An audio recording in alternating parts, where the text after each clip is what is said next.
오랜만에 뵙는 것 같아요. 한 두 주 됐나요? 예. 아, 눈이 오다가 보니까 많이 내렸던데, 눈 구경하기가 쉽지 않더만 여기 내려오니까, 예. 자, 오늘은 이제, 민법을 좀 보는데, 오늘 그 처음 오신 분들이 또 계시고 하니까 간단하게 한 2, 3분에 걸쳐서, 오리엔테이션을 간단하게 하고 갈게요. 오늘 지금 다루고 있는 것이 이제 민법 및 민사특별법.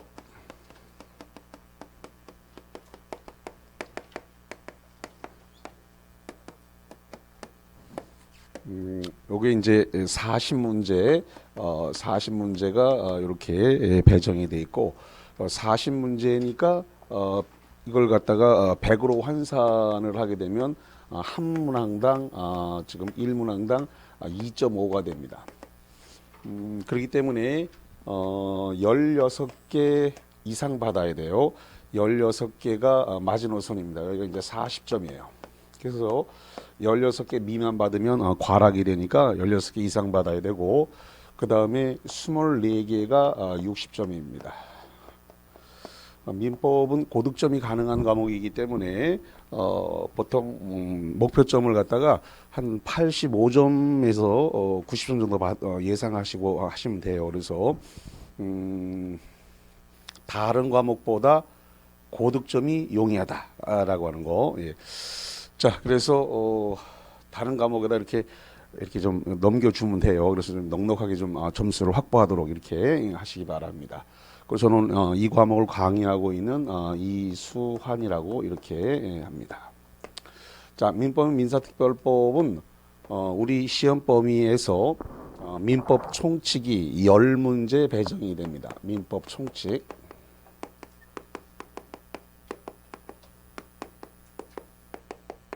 그 다음에 물권법이 되겠는데 이 물권법이 14문제 출제가 됩니다. 그 다음에 이 채권법인데 채권법 중에서 우리 시험 범위 안에 들어오는 것은 계약법입니다. 그러니까 채권법 전체를 배우진 않고 채권법 중에서 주로 계약법, 오늘은 계약을 해야 중개 수수료를 받을 수 있으니까 그래서 계약법 위주로 시험 문제가 나온다. 이게 10문제 이렇게 배정이 되어 있습니다. 그 다음에 글자 그대로 민사특별법인데 이 민사특별법이 6문제가 배정이 됩니다. 이렇게.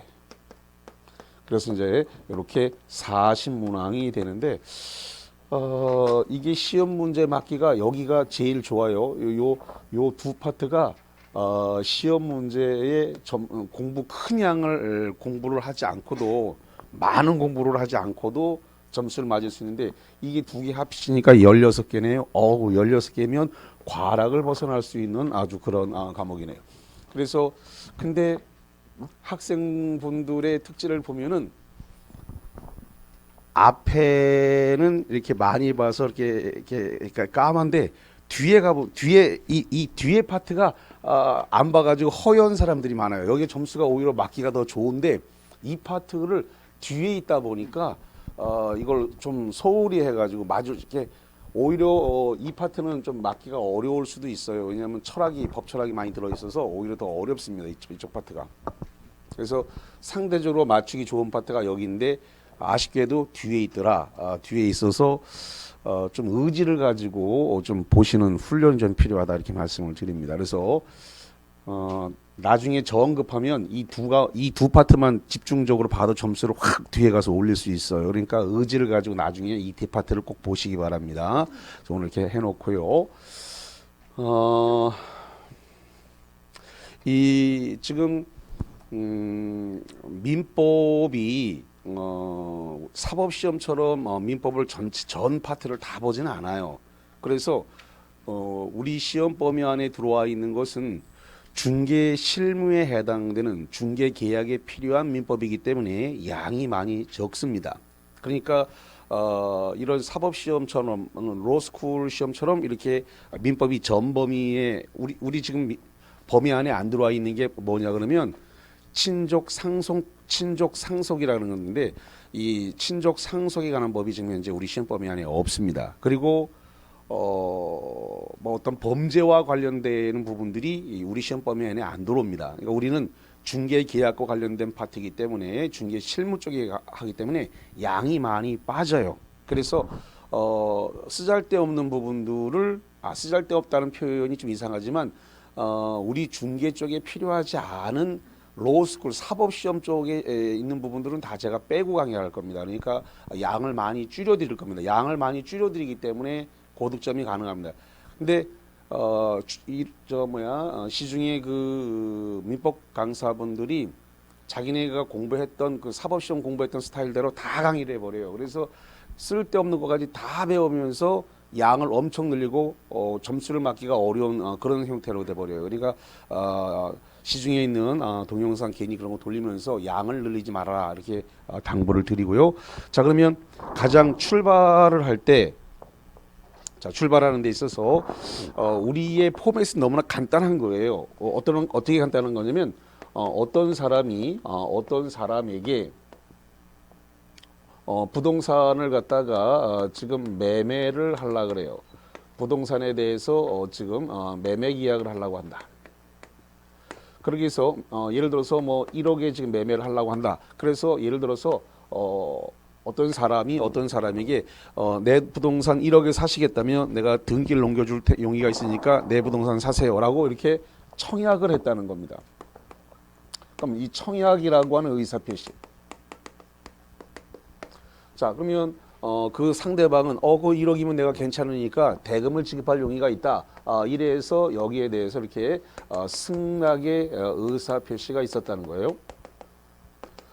그럼 여기서 문제가 되는 부분은 이거를 우리 시중에서는 이렇게 그냥 간단하게 돼 있는 부분을 학술적으로 옮기면 이제 복잡해져요. 그래서 청약이라고 하는 의사표시, 승낙이라고 하는 의사표시를 이거를 학술적에서는 뭐라고 표현하냐. 자, 여기서부터 이제 우리 이제 본 수업이 시작되는 겁니다. 자, 그래서 이제 이쪽으로 옮겨가서 이제 자분자분 다 보겠어요. 자, 그러면은 지금 법률 사실이라고 부르는데 저 청약과 승낙을 법률 사실이라고 부른다는 거예요. 그래서 청약이라고 하는 의사표시, 그 다음에 승낙이라고 하는 의사표시, 이러한 개개 요소, 이러한 개개의 요소를 뭐라고 부른다는 거예요? 법률 사실. 그래서 청약이라는 의사표시, 승낙이라는 의사표시, 이 개개의 요소, 이 개개의 요소를 학술적으로 뭐라고 표현한다고요? 법률 사실이다. 이렇게 얘기를 해요. 이 법률 사실의 합치에 의해서 뭐가 일어나냐 그랬더니 법률 요건이 발생을 한다는 겁니다.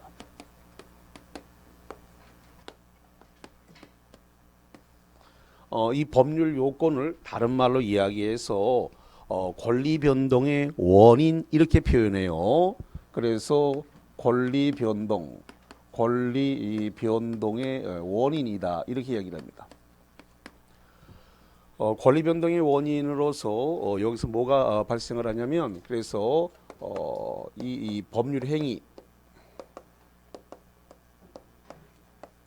법률 행위라고 하는 것은 이제 뭐냐 그러면 여기 방금 전에 나왔던 요 의사 표시가 적어도 한 개 이상은 반드시 있어야 된다라고 하는 것을 법률 행위라 그래요. 그래서 법률 행위를 하기 위해서는 뭐가 있어야 된다고요? 의사 표시가 반드시 있어야 된다라고 하는 겁니다. 그래서 법률 행위라는 것은 당사자가 원하는 대로 의욕하는 대로 법률 효과를 발생시키는 겁니다. 다시 한번 당사자가 원하는 대로 의욕하는 대로 법률 효과를 발생시키기 위한 그러한 행위를 법률 행위라고 하는데 이 법률 행위가 있기 위해서는 반드시 뭐가 있어야 된다고요? 의사표시가 반드시 한 개 이상은 존재해야 된다. 그런데 이 의사표시가 없어도 법률 효과가 발생되는 경우가 있더라는 겁니다. 자, 의사표시가 없어도 되는 게 뭐라 그러냐면 이걸 법률 규정이라 그래요.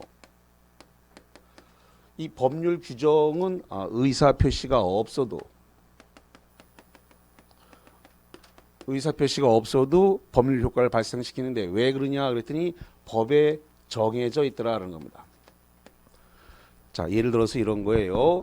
지금 갑에서 을로 넘어가는 데 있어서 내가 팔겠다 사겠다는 의사 표시에 의해서 넘어가는 경우가 있지만 그런 의사 표시가 없는데 갑에서 을로 부동산 물건이 넘어가는 경우가 있더라라는 겁니다. 그 예를 들어서 상속이라든가 또는 뭐 시효 취득이라든가 뭐 이런 어떤 법률 규정, 그러니까 뭐 법에 규정돼 있는 사항에 의해서 물권 변동의 효력이 발생되는 경우가 있더라. 이건 의사 표시가 없어도 그렇게 이루어진다라는 겁니다.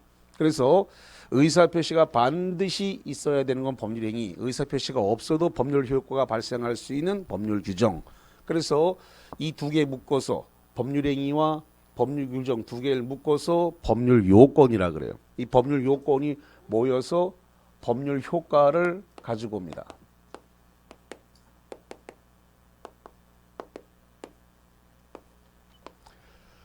이 법률 효과를 다른 말로 이야기해서 이걸 갖다가 권리 변동이다 이렇게 이야기를 해요. 자, 그러면 여기에 의해서 이 권리 변동 법률 효과에 따라서 여기서 이제 세 가지가 등장을 하게 되는데, 그래서 첫 번째 권리가 발생을 한다는 거예요. 권리가 발생. 그 다음에 권리가 변경된다는 거, 권리가 변경. 그 다음에 권리가 소멸한다는 겁니다. 권리가 소멸한다. 이제 11월, 12월 강의에서는 여기 정도까지 해드렸는데, 이제 오늘은 이제 일요일 과정 더 들어갑니다. 그래서 여기서부터 이제 파생돼서 오늘은 더 추가해서 들어갈 겁니다. 자, 그러면 권리가 발생을 하는 데 있어서 지금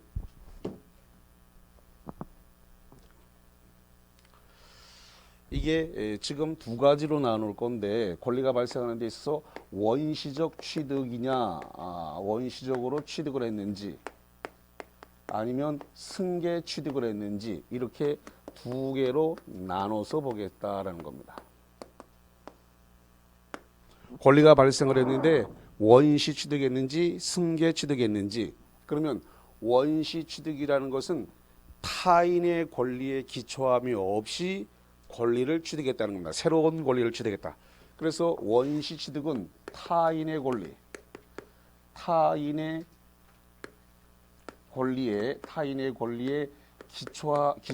기초를 하지 않았다는 겁니다.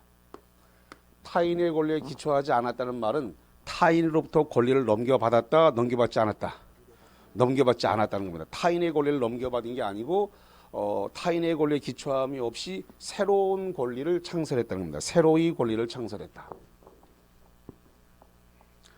타인의 권리에 기초함이 없이 새로운 권리를 갖다가 취득했다는 겁니다. 이것이 대표적인 게 뭐냐라고 했을 때 바로 건물 신축입니다. 건물 신축.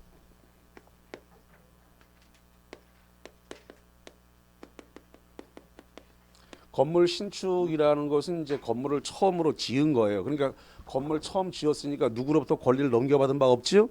권리를 넘겨받은 바 없으니까 권리를 취득한 사람, 그 건물을 신축한 사람은 보전 등기를 하면서 권리가 처음으로 발생하는 겁니다. 그걸 원시적 취득이다 이렇게 얘기를 해요. 자, 그 다음에 시효 취득 같은 것이 여기에 들어올 수 있는데, 시효 취득은 점유 취득 시효와 등기부 취득 시효가 있는데 이것도 원시 취득으로 봅니다. 그 다음에 이게 아주 중요한데 채권, 이 채권의 취득입니다. 이 채권의 취득도 원시 취득으로 보는데 요걸 좀 조심하셔야 돼요. 채권의 취득도 원시 취득이다라고 하는 거. 자, 그 다음에 이제 이런 문제인데, 바닷가에 가서 물고기를 잡아 올렸습니다. 그럼 바다 속에 들어있는 물고기는 임자가 있나요, 없나요? 없죠. 그 임자가 없는 걸 낚아 올렸으니까 물고기를 딱 잡아 올리는 순간 물고기 잡아 올린 것은 원시 취득인데, 그걸 뭐라냐면 무주물 선점이라 그래요. 뭐라고 표현한다고요? 무주물 선점. 임자 없는 거 취득했다. 그래서 그것도 원시 취득으로 보는 겁니다. 자, 그래서 이러한 등등등 이러한 것들은 이제 원시 취득이다 이렇게 보시면 되겠고, 문제가 되는 부분은 요 승계 취득이에요. 요게 이제 문제가 되는 부분이니까 좀 주의해서 보셔야 되는데, 승계 취득은 두 개로 나눕니다. 그래서 이전적 승계, 이전적 승계와 그 다음에 설정적 승계 이렇게 두 개로 나누게 돼요.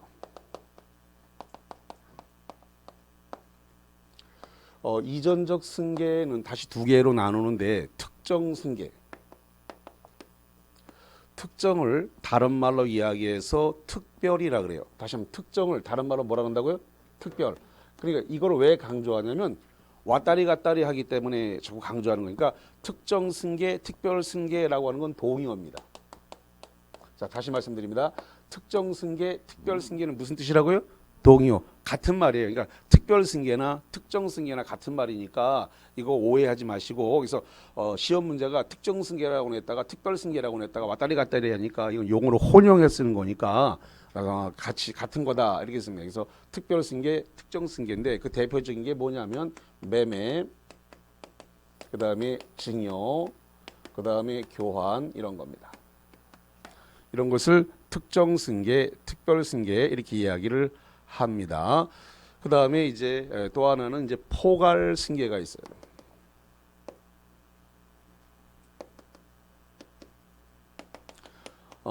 포괄 승계는 대표적인 게 뭐냐면 이제 상속입니다. 상속. 그 다음에 회사 합병. 그 다음에 포괄 유증인데 요걸 잘 보셔야 돼요. 이 포괄 유증, 이 포괄 유증도 포괄 승계로 간다. 상속과 마찬가지로 이전적 승계로 넘어간다. 이렇게 보시면 되겠고, 자, 여기서 이제 요거를 구분하는 게 관점인데, 이전적 승계와 설정적 승계를 구분하는 것은 이전적 승계는 소유권 자체가 넘어가는 겁니다. 다시 합니다. 이전적 승계는 뭐가 넘어간다고요? 소유권. 예, 소유권입니다. 이게 소유권 자체가 넘어가는 겁니다. 소유권 자체를 넘기는 것은 이전적 승계고, 설정적 승계에는 소유권은 넘어가지 않습니다. 소유권은 넘어가지 않고 뭐가 넘어가냐면 제한물권을 설정해 주는 겁니다. 다시 한번, 설정적 승계는 소유권 자체를 넘겨주는 게 아니라 뭘 설정해 준다고요? 제한물권. 제한물권을 설정해 주는 거예요. 제한물권. 자, 제한물권은 두 개가 있는데 어떻게 두 개가 있냐면 용익물권이 있고 그 다음에 담보물권이 이렇게 있습니다. 용익이란 말은 무슨 뜻이라 그랬을까요? 사용 수익을 주는, 사용과 수익, 사용 수익을 줄여서 뭐라고 표현한다고요? 용익. 사용 수익을 줄여서 용익이라 그래요. 용익 물건이다. 용익 물건은 세 가지죠. 그래서 우리가 흔히 지지전 이렇게 얘기를 합니다. 그래서 지상권, 그 다음에 지역권, 그 다음에 전세권 이렇게 요 세 개, 지상권, 지역권, 전세권을 묶어서 용익 물건. 그 다음에 담보 물건 세 개. 너 저질이지. 그래서 유저질. 그래서 유치권, 그 다음에 저당권, 그 다음에 질권인데, 이 질권은 동산을 담보 맡기고 돈을 빌리게 되면 질권 설정했다 이렇게 얘기합니다. 그래서 이렇게 제한물권을 설정해주는 행위, 제한물권을 설정해주는 행위를 뭐라 한다고요? 설정적 승계라 그러고, 이거는 소유권이 넘어갔다 안 넘어갔다? 안 넘어갔어요. 권리만 이전해 준 거예요. 그래서 제한물권은 권리만 이전했어요. 소유권 자체가 넘어간 건 아니에요. 그래서 권리가 이전해 줬지 소유권 자체가 넘어간 건 아니다. 이렇게 정리를 하겠습니다. 자, 그래서 권리가 발생을 하는데 크게 두 개로 보네요. 크게 뭐하고 크게 들어와요? 원시적 취득과 승계 취득. 다시 합니다. 지금 권리가 발생하는 건 크게 두 가지예요. 뭐하고 두 개라고요? 원시적 취득과 승계 취득. 원시적 취득은 타인의 권리에 기초함이 없이 새로운 권리를 취득하는 거 창설적 권리입니다. 타인의 권리에 기초함이 없이 새로운 권리를 취득하는 건 뭐라 그런다고요? 원시 취득이고 타인으로부터 권리를 넘겨받게 되는 걸 뭐라 그런다고요? 승계 취득이라 그래요. 승계 취득은 다시 두 개로 나눠집니다. 두 개. 뭐하고 이전적 승계와 승계 취득. 그 중에서 이전적 승계와 설정적 승계. 그 중에서 이전적 승계는 소유권 자체를 넘겨주는 거라 그랬습니다. 다시 한번 이전적 승계는 뭘 넘겨준다고요? 소유권 자체를 넘겨주는 거고 설정적 승계는 소유권은 넘겨주지 않고 뭐만 넘겨준다고요? 권리만 넘겨주는 겁니다. 다시 한번 설정적 승계는 소유권은 넘겨준다 안 넘겨준다? 안 넘겨줘요. 소유권은 넘겨주지 않으면서 이 권리만 이정하는 거니까 사용 수익하거나 담보할 수 있는 권리만 넘겨주는 거다 이 말입니다. 그래서 소유권 자체는 넘겨주지 않았다. 소유권 자체를 넘겨준 건 이전적 승계고 소유권을 안 넘겨주면서 사용 수익하거나 담보할 수 있는 권리만 넘겨주는 것을 뭐라 한다고요? 설정적 승계다. 이렇게 구분을 하면 되겠습니다. 자, 그 다음에 권리가 변경된다라고 되어 있는데 이 권리의 변경, 요게 이 권리의 변경은 세 가지인데 주체 변경이 있고 그 다음에 내용의 변경이 있습니다. 그 다음에 작용의 변경이 있습니다.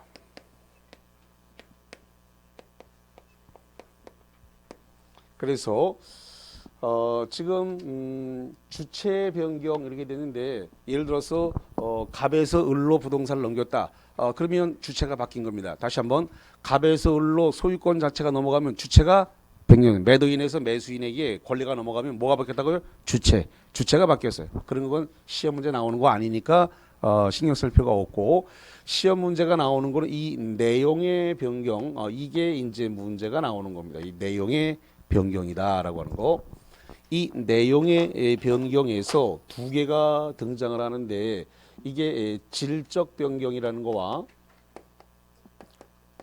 그 다음에 양적 변경이라는 게 이렇게 있습니다.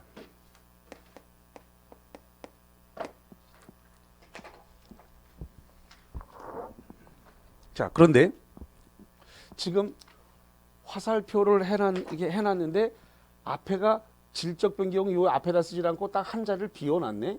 양적 변경 앞에 딱 붙이질 않고 한 자리를 딱 비워놨네. 그래서 왜 비워놨냐면 이 법학을 만든 아버지 할아버지들이 이 글자가 그러니까 이 1948년에 이제 이렇게 재헌의회에서 법을 만들었단 말이에요.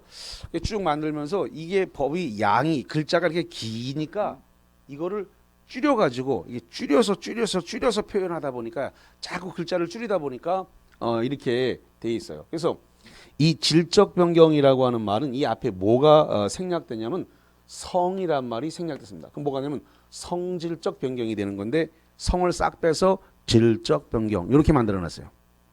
그 다음에 양적 변경은 수가 생략됐습니다. 수량적 변경인데 수를 싹 빼고 그냥 양적 변경 이렇게 되어 있습니다. 그러니까 이게 앞에 한 글자만 더 집어넣으면 일반인 누구라도 쉽게 알 건데 이 앞에 한 글자를 딱 빼버려 질적 변경 그럼 참 이해하기가 쉽지가 않아요.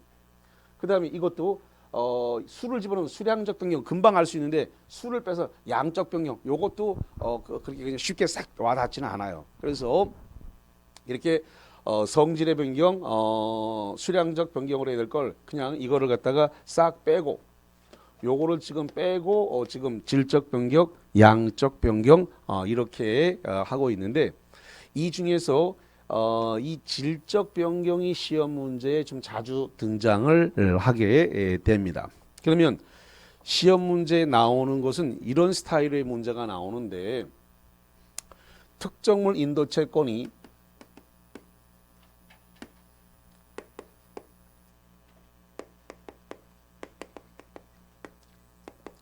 특정물 인도 채권이 손해배상 채권으로 변경됐다. 손해배상 채권으로 이렇게 변경됐다는 겁니다. 특정물 인도 채권이 손해배상 채권으로 변경된 거 이것을 뭐라 본다는 거예요? 질적 변경이고 내용의 변경이라고 한다는 겁니다. 다시 한번 특정물 인도 채권이 손해배상 채권으로 변경되는 이러한 행위는 질적 변경 중 뭐라 한다고요? 내용의 변경이다. 여기 질적 변경 중에 뭐에 들어간다고요? 내용의 변경.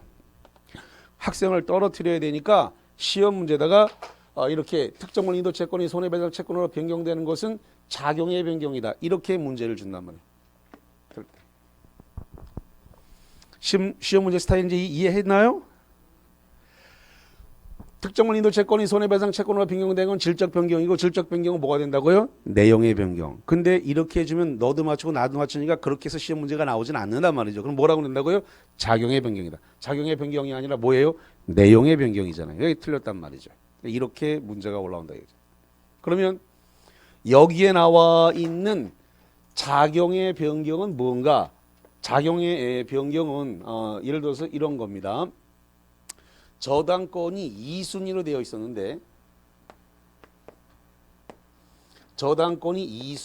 있었는데 이게 1순위로 순위 변경이 됐어요.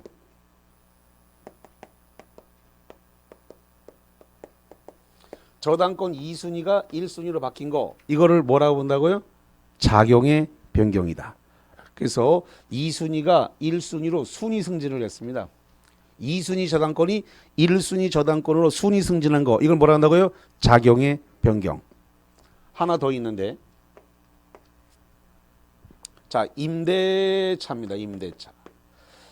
임대차를 우리가 이제 임차권이라고 부르는데 자 임대차 임차권 요 임대차 임차권은 물권일까요? 채권일까요? 자 이렇게 됐습니다. 지금 우리 지금 채권 중에서 시험 범위 안에 들어오는 것이 뭐냐 그러면 계약법 15개 중에서 매매, 교환, 임대차가 지금 계약법 채권법으로 시험 범위 안에 들어옵니다. 다시 한번 뭐라고요? 매매, 교환, 임대차. 그 임대차가 채권이에요. 그래서 임대차가 뭐가 된다고요? 채권이에요. 그럼 채권이라는 것은 당사자 간에만 주장할 수 있는 겁니다. 다시 한번 채권은 뭐 한다고요? 당사자 간에만 주장할 수 있는 것을 채권이라 그래요. 반면에 물권은 누구에게나 주장할 수 있는 것은 물권이라 그래요. 다시 한번 누구에게나 다 주장할 수 있는 것은 뭐라 한다고요? 물권이고 당사자 간에만 주장할 수 있는 건 뭐라 한다고요? 채권이에요. 근데 임대차는 임차권이라고 하는 임대차는 이것은 물권이 아니라 채권이니까 당사자 간에만 주장할 수 있어요. 그럼 모든 사람에게 주장이 안 된다는 겁니다. 그러다 보니까 힘이 없어요. 채권이기 때문에. 그런데 요걸 갖다가 621조에 따라서 등기, 임대차, 임차권 등기라면 힘이 세집니다. 근데 임대차 등기를 잘 안 해주려고 그래요. 안 해주려고 하다 보니까 법에서 대항력이라는 것을 만들어 줬습니다. 그래서 주택임대차보호법, 상가건물임대차보호법에서 대항력을 갖추게 되면은 제3자에게 임차권의 효력을 주장할 수가 있다는 겁니다. 그래서 등기를 안 했지만 대항력을 갖추면 힘이 세져요. 이것도 이렇게 힘이 세져서 이걸 물권화됐다라고 표현합니다. 물권은 아닌데 물권화가 됐다. 그래서 임차권은 채권인데 등기하거나 대항력을 갖춤으로써 힘이 세졌다. 물권화가 됐다. 힘이 세진 것을 이거를 뭐라 본다고요? 작용의 변경이라고 한다. 뭐라 본다고요? 작용의 변경. 이렇게 작용의 변경 이렇게 부르는 겁니다. 자, 그래서 이렇게 받고 권리의 소멸은 절대적 소멸과 상대적 소멸이 있는데 이런 것도 시험 문제 나오는 건 아닙니다. 그래서 잠깐만 이런 거죠. 갑의 소유권이 을한테 넘어갔습니다. 그럼 이제 갑의 소유권은 소멸하고 을의 소유권은 발생을 했으니까 이런 상태를 상대적 소멸이라 그래요. 그러니까 별로 시험하고는 관계가 없어요. 그러니까 지금 보시는 것은 권리의 발생과 권리의 변경, 특히 권리 변경 중에서 내용의 변경 중에서 질적 변경을 좀 잘 보셔야 된다. 이렇게 말씀을 드립니다. 자, 그 다음에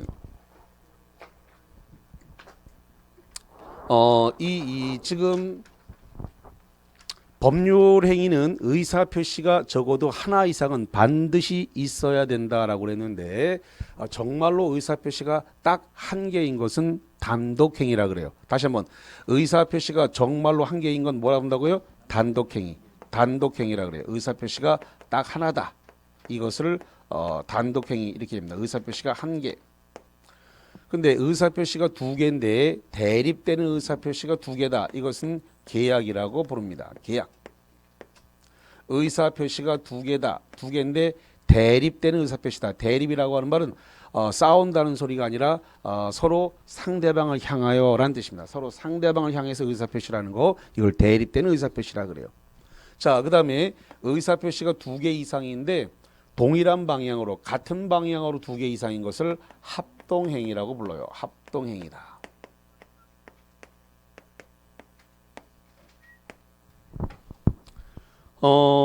법률 규정은 의사표시를 요소로 하지 않는데 이거는 민법 187조에 적용을 받기 때문에 법률 규정에 의한 물권 변동이라 그래요. 그래서 이것은 등기를 요하지 않습니다. 등기하지 않아도 법에 정해 있다. 법이 정했다. 그래서 법률 규정에 의한 물권 변동은 법정 물권 변동이기 때문에 등기하지 않아도 효력이 발생합니다. 반면에 법률 행위는 의사표시에 의한 물권 변동이기 때문에 이것은 반드시 등기를 해야 됩니다. 그래서 법률 행위에 의한 물권 변동은 뭘 해야 된다고요? 등기를 해야지 물권 변동의 효력이 발생을 한다라고 하는 거. 등기를 해야 물권 변동이 발생한다. 자, 그다음에 이 법률 사실, 이 법률 사실은 두 가지로 나누게 되는데 어떻게 두 가지로 나누냐면 용태와 사건으로 나누게 됩니다. 다시 한번 법률 사실은 뭐하고 보완한다고요? 용태와 사건, 용태와 사건으로 분류를 하게 됩니다. 용태라고 하는 것은 뭐냐면 사람의 정신작용을 기반으로 하는 겁니다. 사람의 정신작용.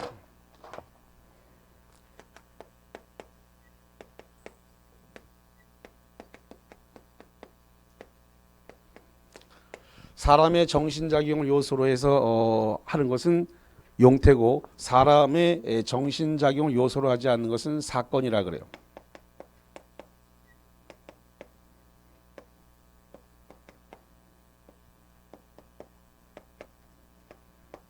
사람의 정신작용을 요소 기반으로 하지 않는 것은 사건, 사람의 정신작용을 기반으로 하는 것은 용태, 이렇게 나눠지게 된다는 겁니다.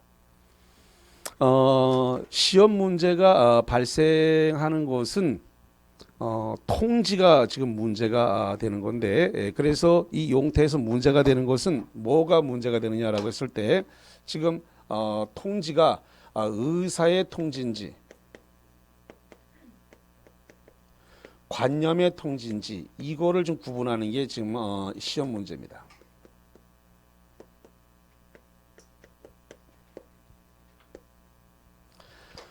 자, 용태에서 의사의 통지냐 관념의 통지냐, 물론 이 용태를 나누면 외부적 용태와 내부적 용태로 나누는데 이게 지금 외부적 용태에서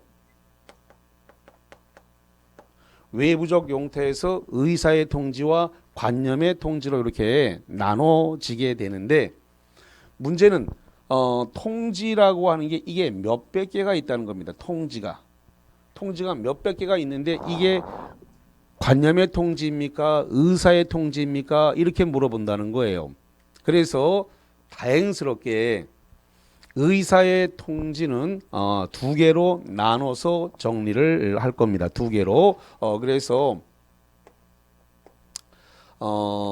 이 최고와 그 다음에 거절 이렇게 하겠습니다. 그래서 통지 중에서 최고의 통지와 거절의 통지는 무슨 통지라고요?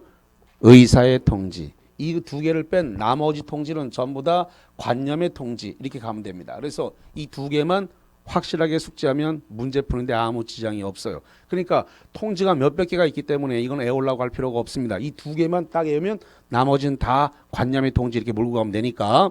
그래서 이걸 어떻게 외우냐면 이렇게 외울 거예요.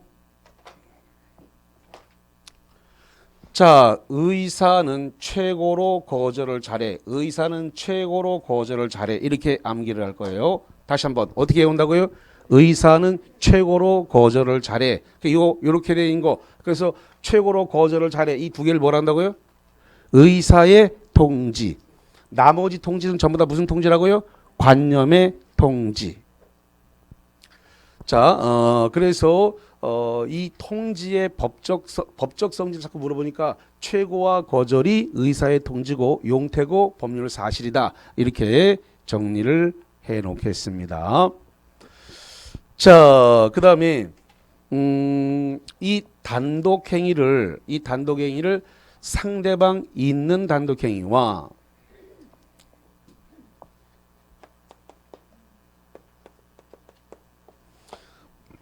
상대방 있는 단독행위와 상대방 없는 단독행위로 구분을 하겠습니다.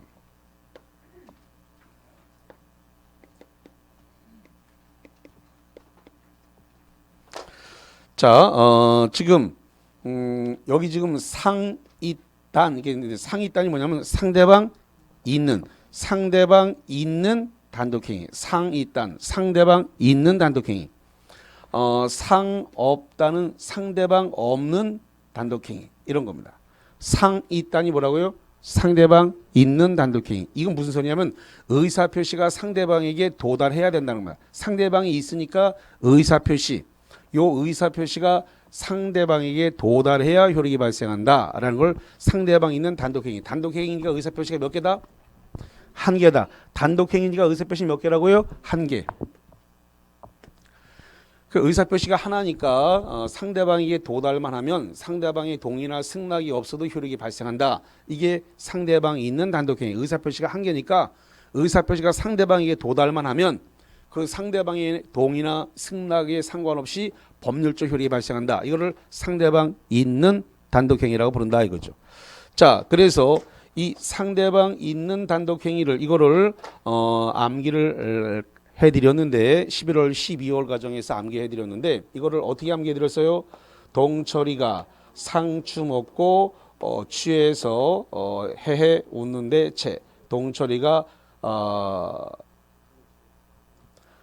상추 먹고 취해서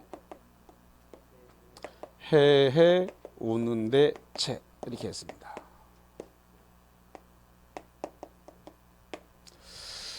자, 이렇게 해드렸는데, 자, 일단 우리 저 교재를 잠시 찾아봐 드리겠습니다. 지금 어디를 하고 있는지 잠깐 찾아봐 드릴게요.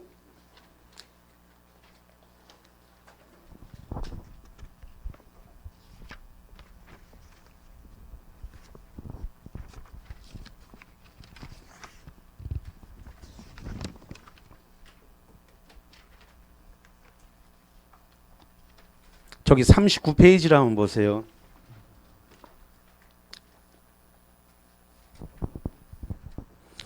어, 39페이지에 보니까 중간에 03 법률행위의 종류 이래가지고 거기 그 밑에 단독행위와 계약 이런 이야기가 나왔습니다. 그 단독행위 보니까 상대방 있는 단독행위다. 그래서 사기를 원인으로 한 취소의 취 동그라미, 그 다음에 니은번에 채무 면제의 채 동그라미, 그 다음에 해제에서 해 동그라미, 해지할 때 해 동그라미, 추인할 때 추. 그 다음에 임차권 양도시 임대인의 동의의 동 동그라미, 수권행위의 철 동그라미. 그 다음에 상대방 없는 단독행위의 소유권의 포기의 포 동그라미, 재단법인 설립의 재 동그라미 이렇게 하면 되겠습니다. 거기 있는 것들을 지금 끌고 와서 했는데, 자, 예를 들어서, 자, 이겁니다. 여기 나와 있는 이 동은 뭐예요? 동의. 다시 한번 동의 뭐라고요? 동의. 그 다음에 철은 뭐예요? 철회. 법률행위가 효력이 발생하기 전에 없던 것으로 만드는 게 철회입니다. 상은 뭐예요? 상계라고 하는 말은 뭐냐면 내가 줄 돈이 있고 내가 받을 돈이 있으니까 내가 줄 돈도 있고 받을 돈이 있으니까 그 상대방한테 줄 거 받을 거 퉁치고 차액만 계산하자라고 하는 것을 상계라 그래요. 그 다음에 추는 뭐예요? 추인입니다. 추인은 추후에 인정한다. 그 법률행위 계약을 추후에 인정하는 걸 추인이라 그래요. 그 다음에 취는 뭐예요? 취소예요. 그 다음에 해가 두 개 나오는데 앞에 해는 뭔가요? 해제. 뒤에 있는 것은 해지. 그 다음에 웃는 대 할 때 대가 뭘까요? 대리권 수요입니다. 대리권 수요. 마지막에 채는 채무 면제. 그래서 거기 박스 안에 나와 있는 것이 그냥은 잘 안 외워져요. 거기 상대방이 있는 단독이니까 기역, 니은, 디귿, 리을, 비읍, 시옷까지 쭈루룩 나와 있는데 이게 그냥은 외워지질 않기 때문에 그래서 스토리를 만들었다는 겁니다. 그게 시험 문제 나왔을 때 상대방이 있는지 없는지 이거 구분하기 쉽지가 않아요. 그래서 스토리를 가지고 이렇게 딱 정리해 놓으면 이제 시험 문제가 나올 때 상대방이 있는 단독행위냐 없는 단독행위냐 물어봤을 때 0.5초 내에 이걸 고를 수 있어요. 답을. 굉장히 쉽게 답을 찾을 수 있습니다. 그래서 상대방 있는 단독행위 물어보면 어떻게 한다고요? 동철이가 상추 먹고 취해서 헤헤 웃는데 채 이렇게 정리하면 상대방 있는 단독행위로서 의사표시가 상대방에게 도달만 하면 그 상대방인의 동의나 승낙이 없어도 법률적 효력이 발생한다. 이거를 상대방 있는 단독행위 의사표시가 하나다 이런 겁니다. 반면에 상대방 없는 단독행위라고 하는 이 말은 정말로 상대방이 없다는 뜻이 아니라 상대방은 있으나 상대방에게 의사표시를 도달시키지 않아도 된다는 것을 상대방 없는 단독행위라 그래요. 다시 상대방 없는 단독행위는 상대방이 없다는 게 아니라 상대방이 있는데 상대방에게 의사표시를 도달시키지 않아도 된다. 그러니까 상대방이 없는 거와 똑같다는 거예요. 왜? 의사표시를 도달시킬 필요가 없으니까. 그래서 뭐라고 표현한다고요? 상대방 없는 단독행위라 그래요. 이거는 법학을 만드신 법학의 아버지 할아버지도 그렇게 만들어 놓은 거기 때문에 이걸 제가 바꿀 수가 없어요. 그래서 상대방 없다는 것은 정말로 없다는 게 아니라 있지만 의사표시를 도달시키지 않아도 되기 때문에 상대방 없는 단독행위라고 표현한 거예요. 상대방 있는 단독행위는 의사표시를 상대방에게 도달시켜야 된다는 것이고 상대방 없는 단독행위는 의사표시를 도달 안 시켜도 법률적 효력이 발생한다 이거예요. 여기서 발생하는 것이 이제 뭐냐면 유죄포입니다. 뭐가 난다고요? 유죄포. 그럼 이 유라고 하는 것은 유언입니다. 유언. 그 다음에 유증입니다. 유증이 뭐냐면 유언증여입니다. 유언증이요. 이런 거죠. 어떤 분이 돌아가시면서 저기 달서구에 있는 땅은 딸내미 주고 아파트는 아들내미 해라 이렇게 돌아가시면 말씀해요. 이게 유언증이에요. 근데 그 만약에 지금 그 유언증여하는 그 순간에 그 사람이 없었어요. 그 상대방이 없었다 이거예요. 없어도 의사표시를 했기 때문에 도달 안 해도 효력이 발생하는 거예요. 유언증여. 그 다음에 제는 뭐냐면 재단법인 설립이에요. 요것은 재단법인 설립. 이거는 포기인데 이 포기는 각종 소유권의 포기입니다. 각종 소유권. 이 각종 소유권을 포기하는 행위 이거 전부 다 상대방 없는 단독행위에 해당이 된다. 뭐 이런 이야기가 되겠습니다. 자, 여기까지 본 상태에서 일단 프린트물을 좀 정리를 해보겠습니다.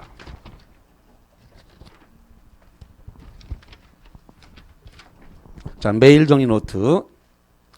자, 메일 정리 노트는 그 입구에 있으니까 자, 그러면 메일 정리 노트를 가져오는 동안 안에 책을 잠깐만 찾아봐 드릴게요. 메일 정리 노트 없으신 분이 있으니까 그냥 간단하게 한번 볼게요. 자, 24페이지 한번 잠깐 볼게요.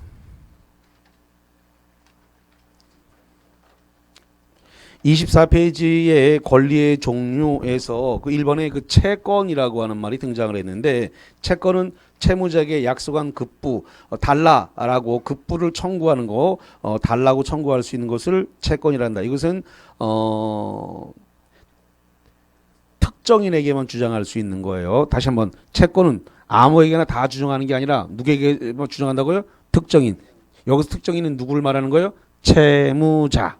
그래서 채권자가 채무자에게 돈 내놔라 라고 요구할 수 있는 채권 또는 등기 넘겨달라 또는 부동산 넘겨달라 라고 요구할 수 있는 그 채권 그걸 요구할 수 있는 걸 급부 청구할 수 있는 권리다. 그 다음에 그 밑으로 내려서 물권. 물건은 물건을 배타적으로 그러니까 물건이라고 하는 걸 동그라미 치다. 그 물건은 두 개인데 뭐하고 두 개예요? 부동산과 동산. 다시 한번 물건 밑에 개념이란 말이 나오고 물건이 아니라 물건이라고 돼 있죠? 네. 물건. 그 물건이라는 건 두 개란 말이죠. 뭐하고 두 개라고요? 부동산과 동산을 뭐라 한다고요? 물건. 그 물건을 배타적으로 지배할 수 있다. 배타적으로 지배할 수 있다는 말은 내가 써야 되니까 당신은 쓰지 마라 라고 요구할 수 있는 거예요. 누구에게나 그걸 주장할 수 있어요. 그래서 누구에게나 주장할 수 있는 걸 뭐라 부른다고요? 물건이다. 그 다음에 오른쪽으로 가서 25페이지 쪽에 3번에 형성권이라고 돼 있는데 자 이걸 가지고 한번 사례를 들어볼게요. 자 7번 보세요. 계약을 했는데 계약을 해지하겠다. 해제 또는 해지하겠다라는 의사표시가 상대방에게 딱 도달만 해버리게 되면 상대방의 동의나 승낙 없이 바로 효력이 발생을 해요. 다시 한번 해지하겠다. 해지 의사표시가 상대방에게 도달만 하면 법률적으로 효력이 발생을 해요. 이거를 형성권이라 그래요. 무슨 건? 형성권. 상대방의 동의나 승낙이 없어도 해지의 효력은 발생한다. 해제와 해지의 효력은 바로 발생한다. 상대방의 동의나 승낙이 필요 있다 없다? 없다. 이거를 어느 일방 당사자의 의사표시에 의하여 상대방의 동의나 승낙 없이 일방적 효력이 발생하는 걸 그걸 형성권이라 그래요. 자, 형성권 봅니다. 개념. 권리자의 일방의 의사표시. 여기서 일방의 잠깐만 우리가 보고 있는 게 여기 보세요. 우리가 지금 보고 있는 게 뭘 보고 있다고요? 의사표시. 의사표시가 하나면 뭐라고 한다고요? 단독행위. 두 개인데 대립되는 걸 뭐라 한다고요? 계약. 같은 방향으로 두 개인 걸 뭐라 한다고요? 합동행위. 그러면 그 상대방 있는 의사표시가 상대방에게 도달하게 되면 그 상대방의 동의나 승낙 없어도 법률적 효력이 쫘라락 발생하는 거. 그걸 무슨 권이라 한다고요? 형성권. 그래서 일방적 의사표시에 의해서 법률관계의 발생, 변경, 소멸 등의 변동을 발생시키는 권리를 무슨 권이라 한다고요? 형성권이고 4번이 항변권이라 그러는 건데 어떤 사람이 뭐뭐 주세요라고 청구를 했습니다. 그래서 등기 넘겨주세요, 대금 주세요, 이런 걸 청구했는데 그 청구를 거절할 수 있는 것을 항변권이라 그래요. 다시 한번 등기 넘겨주세요, 대금 지급해주세요라고 청구한 것을 그 청구권을 거절할 수 있는 권능을 뭐라고 한다고요? 항변권. 그래서 등기 넘겨주세요라고 요구했을 때 그래 내가 등기 넘겨줄 테니까 당신도 대금 주세요라고 요구할 수 있다는 겁니다. 그러니까 나한테 등기를 넘겨줄 의무도 있지만 당신은 나한테 대금을 줄 의무가 있지 않느냐. 당신이 대금 줄 때까지 나는 등기 못 넘겨준다. 이렇게 주장할 수 있는 걸 뭐라 한다고요? 항변권. 그래서 거기 항변권. 그래서 상대방의 청구권 행사에 대해서 작용을 저지하는 권리 이런 것이 되겠습니다. 자, 뭐 그 정도 보시고 자 프린트물 이제 다 준비되어 있으니까 프린트물 볼게요.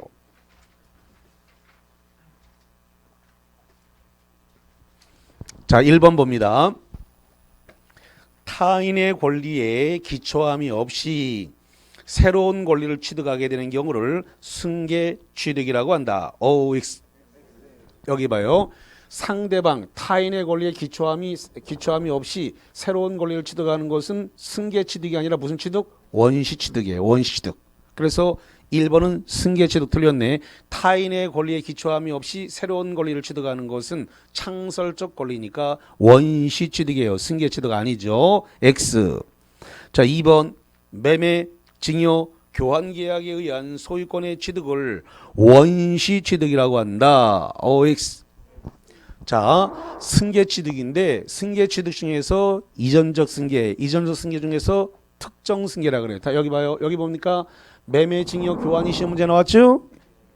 아, 여기 봐, 여기. 자, 뭐가 있다고요? 매매, 증여, 교환. 요게 시험 문제에 올라왔어요. 매매, 증여, 교환은 특정 승계고, 특정 승계는 이전적 승계고, 이전 승계는 무슨 승계예요? 승계 취득이에요. 근데 시험 문제에 뭐라고 했어요? 원시적 취득, 원시 취득, X. 원시 취득이 아니라 뭐예요? 승계 취득. 승계 취득 중에서 이전적 승계 중에서 뭐가 된다고요? 특정 승계. 들을 때는 쉬운데 막상 여러분이 문제 풀 때는 안 쉬워요. 왜냐? 아, 이건 제 거지 여러분 거 아니잖아요. 아, 이게 내 머릿속에서 나왔지 여러분 머릿속에서 나왔나? 아니잖아. 그러니까 들을 때는 쉬운 거야. 아, 프로 강사한테 들었으니까 당연히 쉽지. 여러분 거는 아니에요. 여러분 거로 만들기 위해서 손으로 쓰면서 체계를 세워야 돼. 들을 때는 쉬워 보였을 거야 아마. 그래서 여기 지금 시험 문제 여기라요. 여기 매매 교환 징여 교환 매매 징여 교환은 특정 승계고 특정 승계는 이전적 승계고 이전적 승계는 승계 취득인데 시험 문제는 원시 취득에는 틀렸단 말이에요.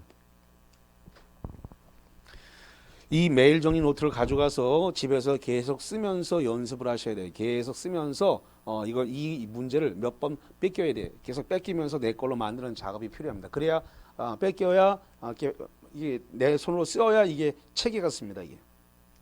자, 세 번째 상속 3번입니다. 포인트는 상속 회사 합병 포괄 이중은 포괄 승계 취득이다. OX. 자, 이거거든요. 상속 회사 합병 포괄 이중은 뭐가 된다고요? 포괄 승계다. 맞네. 포괄 승계. 5입니다. 그러니까 포괄 승계고 승계 취득이다. 맞아요. 포괄 승계, 이전적 승계, 승계 취득. 맞네. 자, 그다음에 4번을 별표 쳐놓겠습니다. 아주 많이 나오는 시험 문제고 잘 틀리는 시험 문제입니다. 4번. 특정물 인도 채권이 손해배상 채권으로 변하는 경우가 권리의 작용의 변경이다. OX. 그러니까 들을 때만 쉽다니까 내가 몇 번씩 오늘 강조를 했는데 여기 특정물 인도 채권이 손해배상 채권으로 변경되는 것은 작용의 변경이다 아니다? 아니다. 작용의 변경 아니라고 내가 아까 했잖아요. 다 해놨네 여기. 뭐라 했다고요?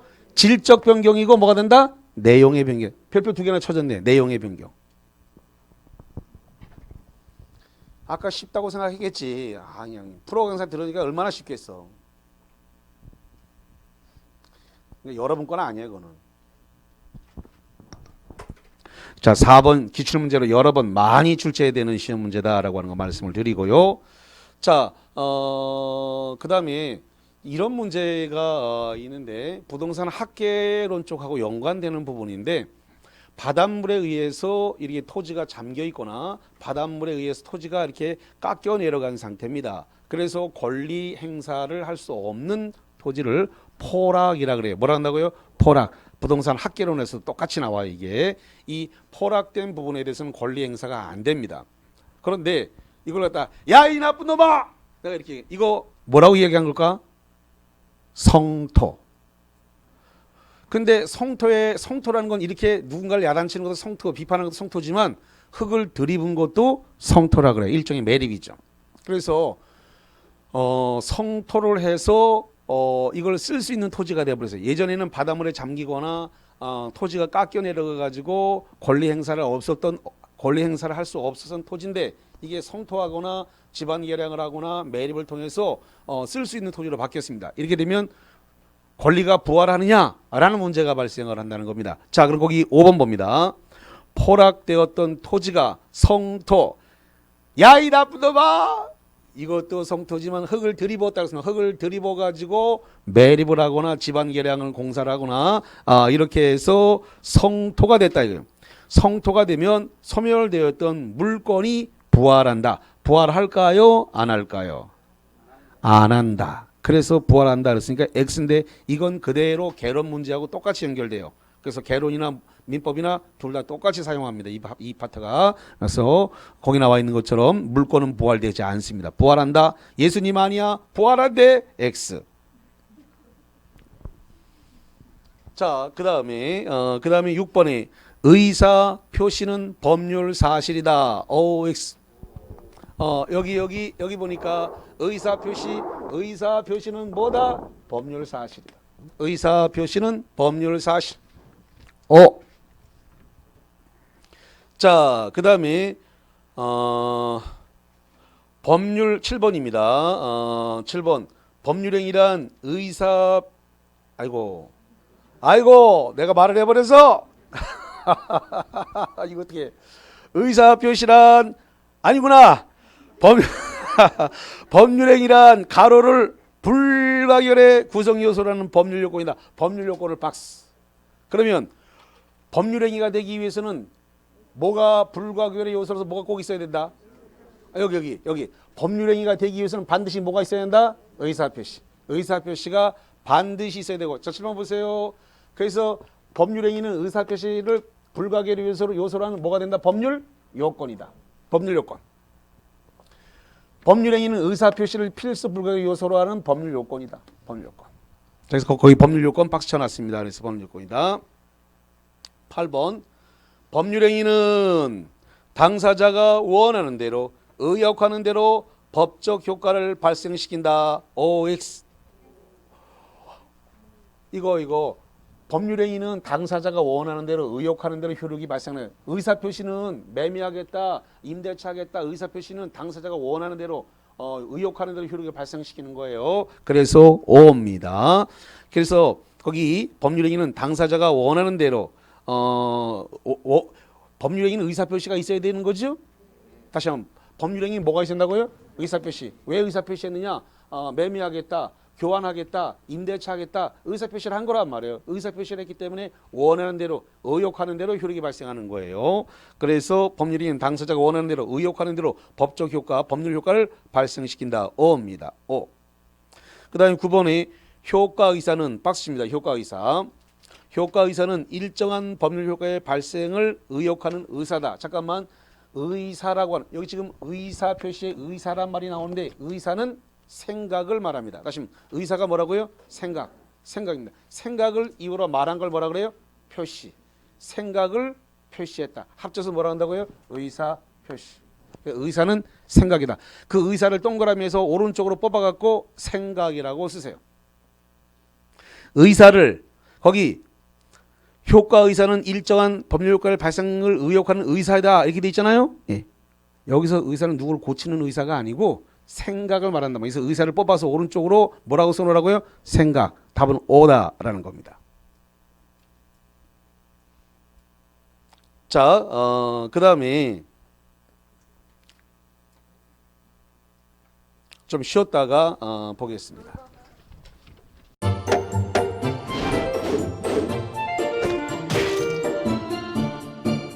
안녕하세요. 공인중개사 민법을 강의하고 있는 양민입니다. 자, 제가 준비한 거는 공인중개사 자료를 쉽게 다운받는 꿀팁을 준비해 보았습니다. 자, 공인중개사를 공부하다 보면 방대한 양의 자료를 접하게 됩니다. 하지만 그것을 일일이 다 출력을 하시거나 보관을 하는 데는 불편함이 따르죠. 이를 해소하기 위해서 핸드폰을 쉽게 활용할 수 있는 꿀팁을 준비했습니다. 네이버 밴드라는 어플을 통해 필요한 자료들을 보거나 다운받을 수 있습니다. 이 네이버 밴드를 활용하는 방법을 하나씩 알려드리도록 하겠습니다. 1단계, 네이버 밴드라는 어플을 다운받습니다. 가장 먼저 안드로이드 버전은 플레이 스토어를 클릭하시면 되겠습니다. 아이폰은 앱스토어에서 하시면 됩니다. 그 다음 검색창에 네이버 밴드를 검색하시고 다운 혹은 설치를 클릭하시면 되겠습니다. 이렇게요. 2단계, 밴드 어플에서 공수모를 검색해 주시면 되겠습니다. 밴드 어플을 누르시면 위쪽 상단에 보시는 것처럼 돋보기 모양의 아이콘이 보입니다. 이 돋보기 부분을 클릭하시게 되면 맨 위쪽에 하얀 공백의 검색창이 생기는데요. 이곳을 눌러서 공수모 이 세 글자를 쳐주시면 되겠습니다. 3단계는요. 해당 공수모 밴드를 들어가 주시면 됩니다. 이 밴드는 공인중개사를 공부하시는 수험생들을 위한 밴드입니다. 수험생들을 위한 시험 정보나 자료가 업로드되어 있어서 공부를 할 때 활용할 수 있는 밴드입니다. 보시는 것과 같이 강의와 관련된 공지사항이나 최신 자료가 다양하게 제공되고 있습니다.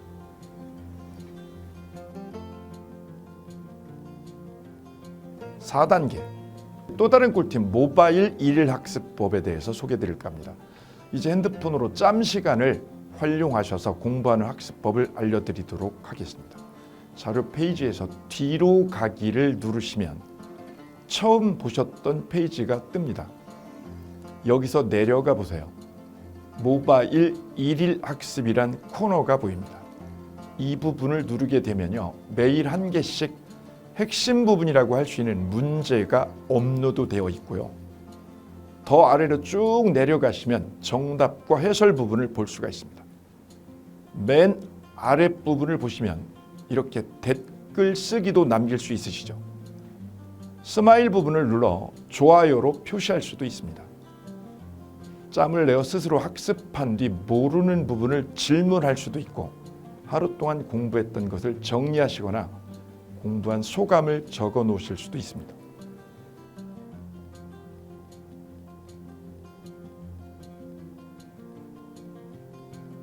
지금까지의 과정과 같이 공수모 밴드에 가입하신다면 다채롭게 업데이트되는 양질의 최근 자료들을 접하시고 활용할 수 있습니다. 꼭 가입하셔서 좋은 자료 많이 활용하시기 바랍니다.